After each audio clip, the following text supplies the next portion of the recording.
This video is only possible thanks to viewers like you. To support the channel and get more, go to patreon.com/optimisticduelist and subscribe. Link in the description.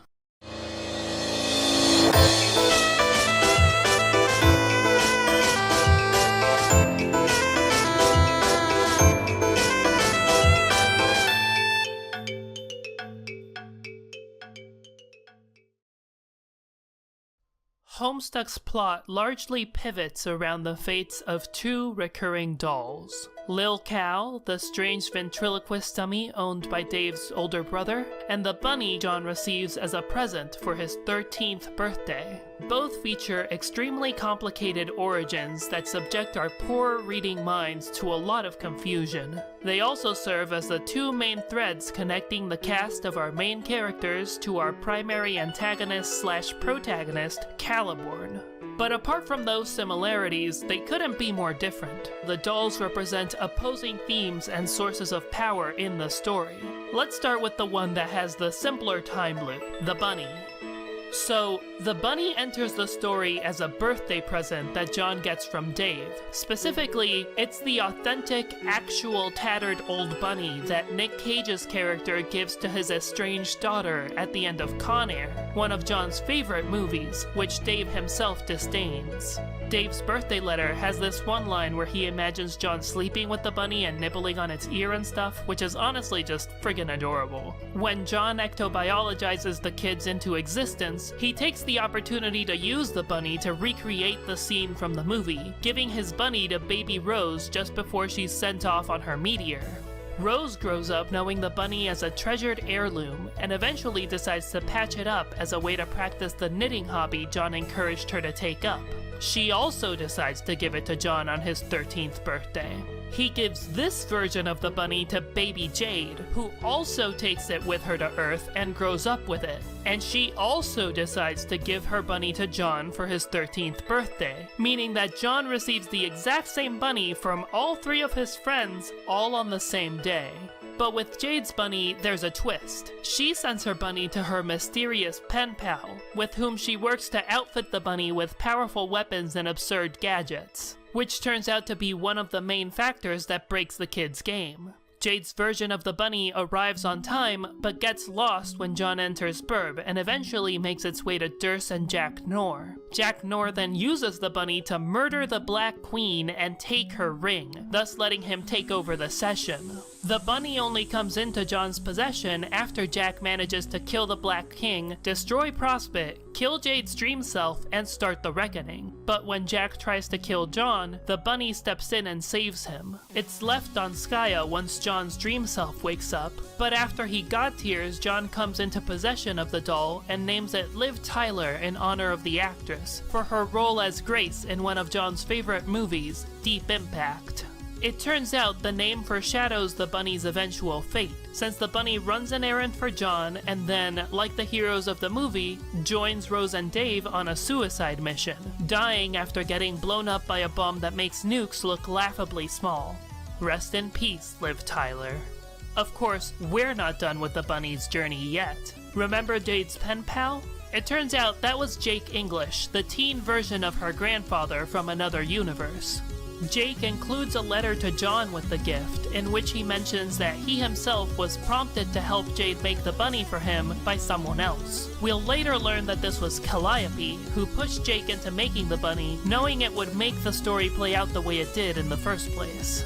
Jake's friends are also roped into the bunny's travels. The Scratch duplicated the bunnies as well as the kids, so Rose and Jade landed on post-Scratch Earth with their own versions of the bunnies too, which they left as heirlooms for Jake and Roxy respectively. They dressed their bunnies up as Indiana Jones and a wizard respectively, and sent their bunnies to Jane. Dirk, for his part, managed to steal the post-Scratch version of the bunny Dave originally gave John, and used his engineering skills to bring it to life as an adorable ninja bunny robot, which Jane named Lil Sebastian, after the horse from Parks and Recreation. Lil Seb ends up being lost to the Alpha Kids when he falls into Earth's ocean, only to resurface in the distant future in the possession of Caliborn, where he remains until Caliborn is killed in the Masterpiece, at which point he presumably returns to the Alpha Kids.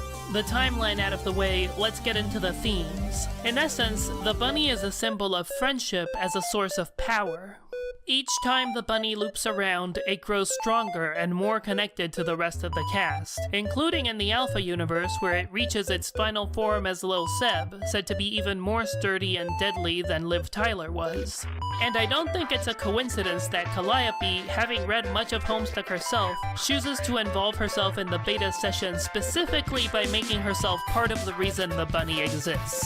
What inspires Calliope about Homestuck is the friendship between these kids, after all. She literally wants to write herself into this story and be friends with these people. The action she takes to make herself responsible for the Alpha session is actually quite similar. She contacts Dirk and Roxy and helps them become friends with Jane and Jake, becoming the reason they're friends in the first place. The power of these friendships is chaotic and unpredictable, though. Liv Tyler's existence enables untold devastation to visit the beta session, and Lil Sub is one of the forces that assists Caliborn in reaching his goal of causing infinite mayhem and destruction for eternity as Lord English. Not to mention, Lil Seb is by nature fickle and destructive, even if he's also considerably helpful. In the same way, friendship may be empowering, but it's also unpredictable and sometimes hurtful. Both the beta and alpha kids hurt each other and themselves through their friendships often over the course of the story, and Calliope's friendship with the humans is arguably something that weakened her, leading to the intense eons of suffering her brother brings about.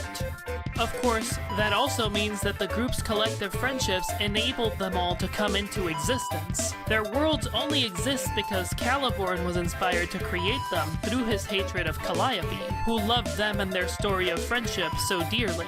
In a sense, they exist because they're friends, and their desire to be friends paradoxically gave rise not just to the story of Homestuck, but the entire realm of paradox space that story is contained in. At least 4 universes, dozens of planets, untold numbers of alien civilizations, seen and unseen, all of it came into existence to tell the story of this group of kids finding each other.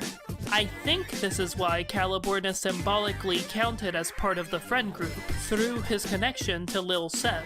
Caliborn hates and rejects his sister at every turn, and he only makes sure to create the troll and human universes so that he can have the pleasure of making everyone in them suffer.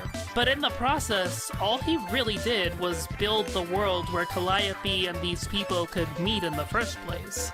Unintentional and spiteful as it was, he sort of did them a favor. And over throughout the story, it's only by rising above the toxic ideals and challenges that Caliborn presents, overcoming their individual flaws, and seeking to get past the ways they hurt each other that the kids become better people, stronger gods, and ultimately gain the power to undermine and escape Lord English's evil systems. For our heroes, the process of earning true freedom is also the process of becoming true friends. So that's the power of friendship. Sharp, unpredictable, and often exploited to evil ends, yes, but also intense, uplifting, and empowering. But if Caliborn rejected all of that, then it begs the question, what's the alternative? Let's talk about Lil Cal. Next episode. Because this video turned out to be way too long and I had to break it in half. That's Homestuck for you. Anyway, hope you enjoyed it, and I'll see you next time. Huge thanks go out to my patrons for making this video possible. If you want to help support the channel and come join us at our awesome and growing Discord community, feel free to join us for as little as $1 a month. You can also find me on the r/Hiveswap Reddit and Discord. That's all for now, so thank you again, and as always, keep rising, and hey, thanks.